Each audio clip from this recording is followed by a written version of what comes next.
បងចេញមកមើលសាច់ទាំងអស់គ្នាណានេះទុំដើមជ្រុះបាទជ្រុះមួយពុះទៅយើងមើលនេះបាទសាច់លឿងល្អហើយអានេះរៀងស្រួយបន្តិចមកបងព្រោះមកដើមមិនមែនថាផ្លែមូលតាល់ល្អពេកទេតែតែមានស្រួយខ្លះអីខ្លះអូខេនេះបា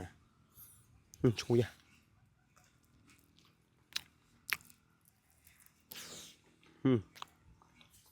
ខំមួយម៉ាត់ពេញមកដល់ក្របគេតូចទេបងក្របវារៀង18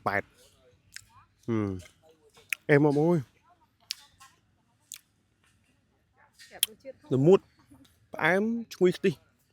ល្មុតមិនថងអូសាច់ទឹកដោះគោតែល្មុតបាទសាច់ទឹកដោះគោបងសាច់ទឹកដោះគោ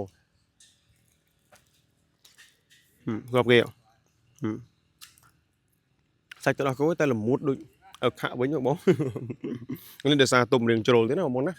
អូយស្មាធ្លាក់មិញបាទដល់ពេលទុំរៀងជ្រុលទៅយើងជ្រុះអញ្ចឹងវាល្មុតតែបើសិនយើងពុះឲ្យស្ទើរទៅហូបមកវាមិនល្មុតស្អិតខ្លាំងពេកទេអូខេអញ្ចឹងបងខ្លះក៏ចូលចិត្តអញ្ចឹងទៅល្មុតបងខ្លះក៏ថាចូលចិត្តទេគាត់ត្រូវការខ្ទិះទឹកដោះគោឆ្ងាញ់អញ្ចឹងទៅអញ្ចឹងមួយយ៉ាងម្នាក់អរគុណ